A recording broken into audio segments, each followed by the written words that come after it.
What's up mga kabahay? Ito naman ngayon yung view ng bahay na pinuntahan natin. Yan. Ito yung ground floor area. Lahat dito na aircon na kinabit namin na duct split AC. Yan.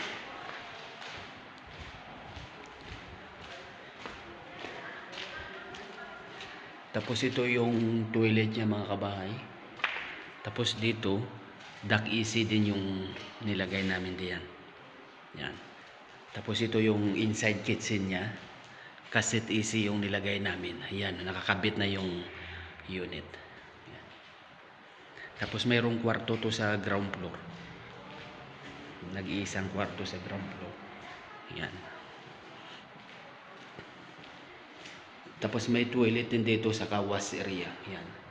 Tapos ito yung kwarto sa ground floor. Yan. Cassette AC din yung nilagay namin. Nakakabit na rin yung indoor unit. Tapos mayroon tong basement mga kabahay.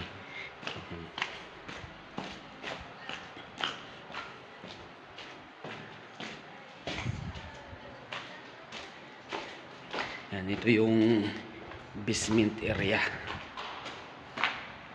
Dito sa living room niya, dalawang cassette AC yung kinabit namin. Yan. Saka ito.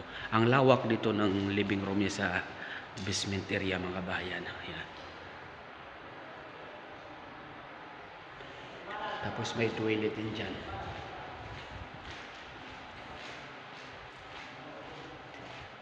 Tapos dito kwarto to. Yung ilalagay namin dyan ng wall split. Hindi pa nakakabit. Tapos ito yung elevator niya. Ito may toilet din dito. Tapos ito yung storage niya mga kabahay. Yan, kasi AC din yung nilagay namin, nakakabit na yan. Tapos ito yung kitchen niya dito sa basement. Yan, malaki. Yan na nakasit up na yung mga cabinet. Yan. Tapos cassette AC din yung nilagay namin. Nandiyan na nakakabit na rin yung indoor machine. Yan. So ito yung view ng ground floor to basement.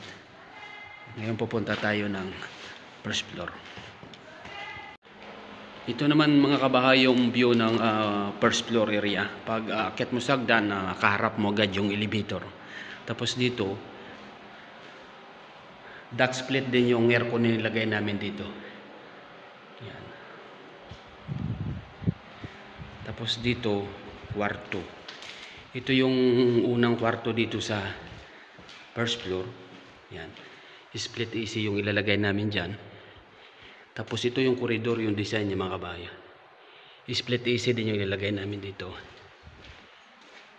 Tapos dito, pangalawang kwarto, split AC din yan.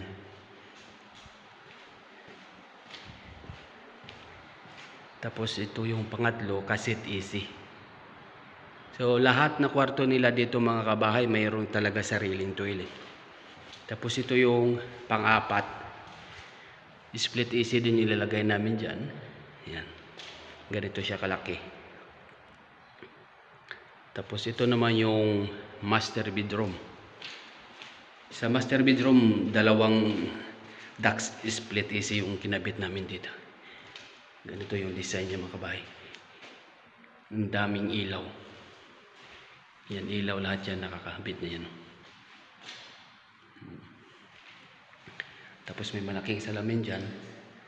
Tanaw yung sa labas sa kalsada. Yan, may karap yung bahay, ang laki din.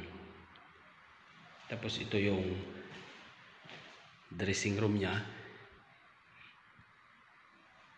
Tapos ito yung toilet niya mga kabahay. Tapos na rin yung kisame nito. Yan. So ito yung kabuuan mga kabahay ng first floor area. Mayroon tong penthouse. So pupunta naman tayo ng penthouse mga kabahay. Grabe yung mga bahay nila dito, ang lalaki talaga. Ayan. Tapos lahat may mga elevator. So punta tayo ng penthouse. Okay. So ito yung penthouse mga kabahay. Pag akyat mo dito sa penthouse, Mayroong split AC dito sa lobby. Yan ang elevator niya.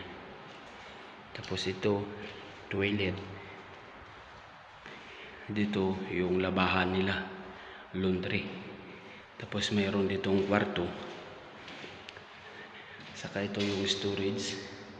Split AC yung ilalagay namin dyan. Ito kwarto. Tapos ito kwarto din, isang AC din ilalagay namin na split. So ganito kalaki yung bahay na mayroong basement to penthouse.